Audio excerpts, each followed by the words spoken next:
اور ظاہر ہے کہ بہت پیچیدہ معاملات ہیں. امریکہ تل گیا ہے. یعنی امریکہ نے تو آج کمال کر دیا کہ پاکستان پہ پابندی لگا دی ہے. کہا کہ بچوں کو ترکی پہ بھی لگا دی ہے, بچوں کو فوج میں استعمال کرتے ہیں. اچھا, کون سے بچوں کو استعمال کرتے ہیں؟ کبھی سنا ہے آپ نے یا کسی نے؟ یہ ترکی کی اتنی بڑی فوج ہے, پاکستان کی اتنی بڑی آرمی ہے, ریزرو آرمی ہے, اس کے علاوہ ہے جن کو طلب کیا جاتا ہے. بچوں کا استعمال کرتے ہیں. ان کی ڈیمانڈ, اس کے نتیجے میں یہ ہے کہ پاکستان کے فارن مشن میں فوجی جاتے ہیں جن کی بڑی ریپوٹیشن ہے کہ جہاں کہیں پاکستانی فوج گئی دنیا میں شاید سب سے بہتر پرفارمنس اس نے دی ہے. جس ملک میں بھی ہے اس پہ پابندی لگ سکتی ہے, کچھ امداد رک سکتی ہے. وہ ایلس ویلز نے تو پہلے بھی کہا کہ جی ہمارے ساتھ آکے ملے, ہمارے ساتھ شامل ہو جائیں. آپ کے ساتھ کس لیے شامل ہو جائیں؟ آپ کے پلے کیا ہے؟ آپ خود امریکہ کے $3 ٹریلین تو مجھے یاد ہے آخری فگر جو میں نے دیکھا, شاید اس سے بھی زیادہ کا مطلب ہے. اچھا, چائنا کے. آپ یورپی یونین تو آپ کی بات مانتے نہیں ہیں. یورپی یونین نے 1.5-2 مہینے پہلے اگریمنٹ کیا ان کے ساتھ انویسٹمنٹ کا. چین انویسٹمنٹ کرے گا, سرپلس پیسہ تو اسی کے پاس ہے. برطانیہ تو مانتا نہیں فری ٹریڈ, کیونکہ یورپی یونین سے نکلنے کے بعد اب یورپی یونین میں تو ان کی ایکسپورٹ کم ہو جائے گی, ہوگی تو صحیح. اب وہ ان کا جو ایکسچیکر ہے, جیسے ہمارا اسٹیٹ بینک کا چیئرمین بہت زیادہ پاورفل ہوتا ہے اور اکانومی میں اس کی رائے کی بڑی اہمیت ہوتی ہے. انڈیپینڈنٹ ہے, ظاہر ہے پرانے ادارے ہیں. اس نے کہا کہ میچور تعلقات رکھے جائیں گے. یہ اس لفظ پہ غور کریں, بلوغت کے ساتھ, یعنی سوچ سمجھ کے, کسی دباؤ میں نہیں, کسی خوف میں نہیں, تعلقات رکھے جائیں گے چین کے ساتھ, اور متبادل تعلقات رکھے جائیں گے.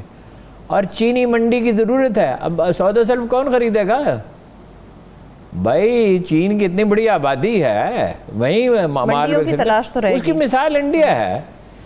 $85 بلین کا لین دین ہے چین کا اور انڈیا کا. اتنی کشیدگی ہے, فوجیں سرحد پہ کھڑی ہیں. بعض لوگ کہہ رہے ہیں جنگ ہو سکتی ہے. میرا تو نہیں خیال جنگ ہوگی, لیکن کیا کہا اندیشہ ہے جنگ کا ویسے پتہ کوئی نہیں ہوتا, کیونکہ مطلب یہ تو شروع ہو جائے پھر اختتام کا انجام کا اندازہ کچھ نہیں کہا جا سکتا.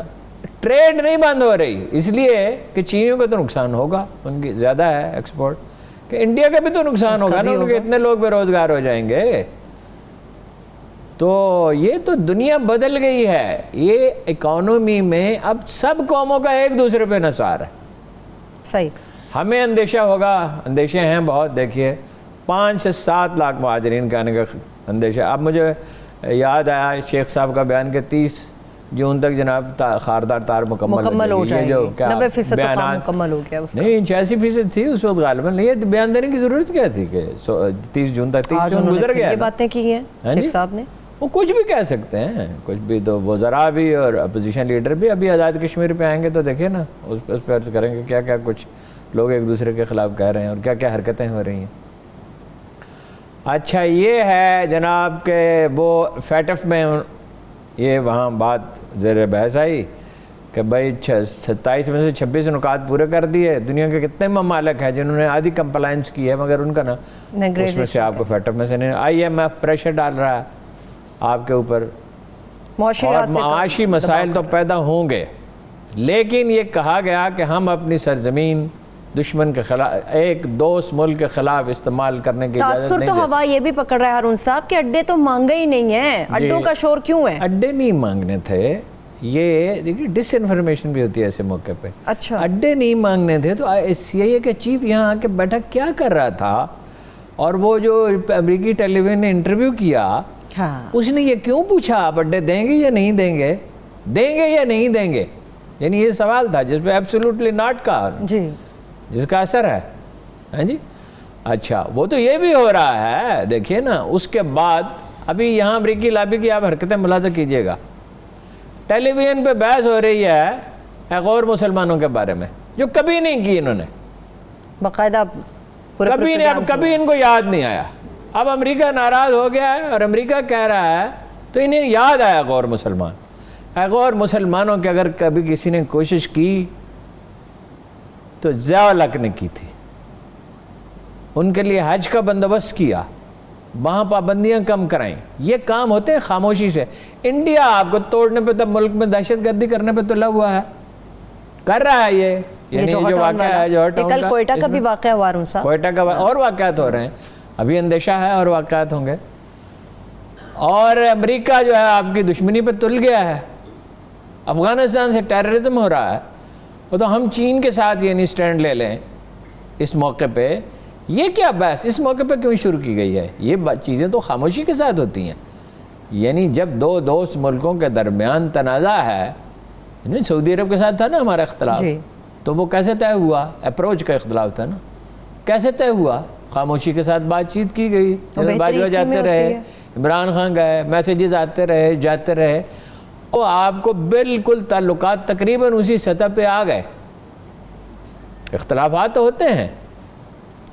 وزیر اعظم کو ویسے یہ نہیں کہنا چاہیے تھا کہ غیر مسلمانوں کے بارے میں ہم چین کے موقف سے مطمئن ہیں. یہ ساتھ کشمیر کے الیکشنز کے اوپر تو ہارون صاحب بات کر لی، لوڈ شیڈنگ کا بڑا مسئلہ ہے، بجلی نے بڑا تنگ کیا ہوا ہے. ہارون صاحب حکومت نے تنگ کیا یا بجلی نے تنگ کیا، وزیروں نے تنگ کیا، کس نے تنگ کیا؟ دیکھیے جی بات یہ ہے کہ بد انتظامی ہے نا.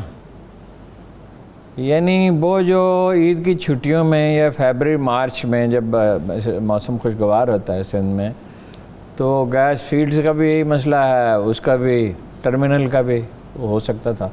خیر وہ گیس فیلڈ تو بحال ہو گئے، ٹھیک ہے. اور وہ ٹرمینل جو ہے وہ بد انتظامی کا نتیجہ ہے کہ بر وقت اس کی صفائی نہیں ہو سکی، اور یہ شپنگ بھی بر وقت نہیں ہو سکی LNG کی.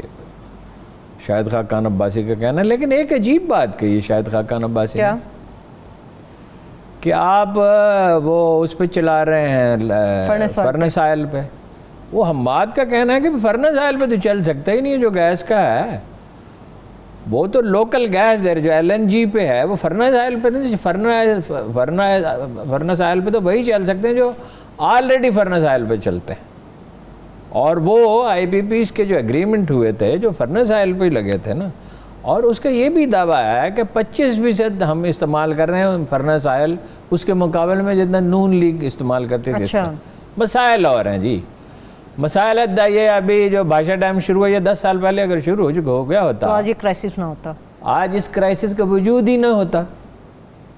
اور اس لیے کہ جو ایگریمنٹ کیے 93 میں بے نظیر بھٹو نے، اور اس کے بعد نواز شریف کی حکومت رہی، باری باری حکومتیں آتی رہی، یہ جو ایگریمنٹ کیے گئے یہ اب آپ کی جان تو نہیں چھوڑتے. آپ کو صرف یہ نہیں ہے کہ جو بجلی استعمال کریں اس کے پیسے دینے ہیں، جو نہ استعمال کریں اس کے کیپیسٹی چارجز دینے ہیں. یعنی اگر آپ ان سے پوری بجلی لے لیں تو حکومت تو دیوالیہ ہو جائے گی، ملک چل ہی نہیں سکے گا. وہ تو یہی ہے کہ 25-30% لیں اور باقی خود پیدا کریں، تو پھر بھی کیپیسٹی چارجز دینے پڑتے ہیں، ٹرمینل یوز ہونا ہو. پھر یہ جناب بل وصول نہیں ہوتے. 415 ارب روپے غالباً جو تھا آخری ہے، 450 ارب روپے گردشی قرضہ ہر سال بڑھ رہا تھا. پچھلے سال 177 ارب بڑھا ہے حماد صاحب کہتے ہیں، اور 166 ارب روپے کے بل ہی وصول نہیں ہوئے پختونخوا میں اور بلوچستان کے بعض علاقوں میں. اگر وہ 166 ارب روپے وصول ہو جاتے تو گردشی قرضے میں کتنا اضافہ تھا؟ 11 ارب روپے صرف. بجلی چوری ہے، بعض جگہ 20% ہے، 30% ہے، 40% بھی ہے. اس کو روکنے کا بندوبست کیوں نہیں کرتے؟ درست باتیں تو بڑی کی تھی انہوں نے. اچھا، جو اپنا ترسیلی نظام ہے وہ خراب ہے، آپ کی لائنیں، آپ کے ٹرانسمیٹر وغیرہ وغیرہ وہ خراب ہیں، وہ اس کا کون ذمہ دار ہے؟ یہ حکومت تو جتنے قصوروار ہے سو ہے ہی، پچھلی حکومت اس کی ذمہ دار نہیں ہے. اچھا، یہ بحران جو ہے کہ یہ سستی بجلی، اتنی بجلی آپ کتنی مہنگی کریں گے؟ بجلی سے آپ کی انڈسٹری چل رہی ہے نا، آپ کے رگوں میں، انڈسٹری کی رگوں میں جو لہو دوڑتا ہے وہ بجلی ہے نا. تو کتنی بجلی IMF کہہ رہا ہے 10% مہنگی کر دیں. اگر بجلی 10% اور مہنگی کر دیں، مزید مہنگی کر دیں، اور آپ سوچئے کہاں پہ کھڑے تو آپ کیا بیچیں گے دنیا کو؟ پہلے ہی آپ کی ایکسپورٹس کتنی ہیں، پہلے ہی آپ کی برآمدات زیادہ ہیں. اگر یہ اوورسیز پاکستانی پیسے نہ بھیج رہے ہیں آپ ملک نہیں چلا سکتے. تو یہ 6-7 سال لگیں گے مکمل طور پہ قابو پانے میں کہ آپ کا کوئی خسارہ نہ ہو رہا ہو بجلی میں. بادشاہ ڈیم بنے گا، دوسرے ڈیم بنیں گے، تو ہی اس سے مسئلہ بجلی، وہ صرف سستی بجلی کا ایک ہی ذریعہ ہے. اور کوئی نہیں. حکومت بعض اوقات جان بوجھ کے کرتی ہے بجلی کم سپلائی ان علاقوں میں پھر جہاں بل پے نہیں کیے جاتے. مطلب لوڈ شیڈنگ 8 گھنٹے بھی ہے ایک ہی شہر میں, اور اسی شہر میں 3-4 گھنٹے بھی ہے, 10 گھنٹے بھی ہے کہیں جہاں لوگ بل پے نہیں کرتے. صحیح, تو بل بھی تو پے ہونے چاہیے نا. ٹھیک ہے. تو اس میں وابڈا کا کیا رول ہوتا ہے ارون صاحب؟ وابڈا اس میں کچھ کر سکتا ہے؟ نہیں, وابڈا کا تو کوئی رول ہے.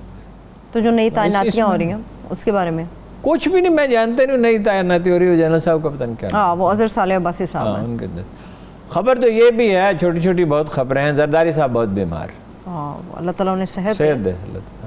اس لیے بلاول بھاگ کے پہنچے, ان کی صاحبزادیاں بھی دبئی سے آ گئیں. بیمار کا پتہ نہیں ہوتا. بعض اوقات آپ سمجھتے ہیں زیادہ بیمار ہے, بعض لوگ جو ہیں اس کے بعد برسوں جیتے ہیں, 10 سال 15 سال 20 سال. یہ کچھ کہا نہیں جا سکتا. بہرحال اطلاعات یہ ہے طبیعت زیادہ خراب, کمر میں ان کی تکلیف بہت زیادہ ہے. ٹھیک ہے. اچھا, ابھی ہارون صاحب اور بھی یہ بہت, صرف اللہ جانتا ہے کس کی کتنے زندگی. بے شک اللہ تعالیٰ کی ذاتی کافی ہے اور وہی جانتی ہے. طاہر خورشید صاحب کی آپ نے بات کیا ہارون صاحب, اس کے اوپر تھوڑی سی مجھے اور بھی بات کرنی ہے. ہر پرنسپل سیکرٹری, ہر طاقتور آدمی کا ایک گروپ ہوتا ہے, وہ اکیلا ان تمام تر معاملات میں نہیں شامل ہوتا. نہیں, بعض لوگ بناتے ہیں, بعض ان کا گروپ ہے. ایڈیشنل چیف سیکرٹری ہیں ارم بخاری, اچھا. سیکرٹری امپلیمنٹیشن ہے سکرات امان رانا, سیکرٹری کوآرڈینیشن عائشہ حمید. عائشہ حمید پہلے بھی ان کے ساتھ ہی جب وہ بلدیات میں تھے. اچھا, ظفر نصر اللہ ہے سیکرٹری ہاؤسنگ. 3 ڈیپٹی سیکرٹری ہیں, ان میں سے ایک کا نام بھی مجھے معلوم ہے, عبدالرزاق. تو ظاہر سمری ان کے ذریعے ہی جاتی ہیں. تو ان سے اور یہ لوگ بھی پریشان تو ہیں. دیکھیے احد چیمہ اور فواد حسن فواد کے ارد گرد کے لوگوں کو پکڑا گیا تھا نا اس وقت, ایل ڈی اے کے چیئرمین کو پکڑا گیا تھا. تو بات برس تو ان سے بھی ہوگی, پوچھا جائے گا ان سے بھی.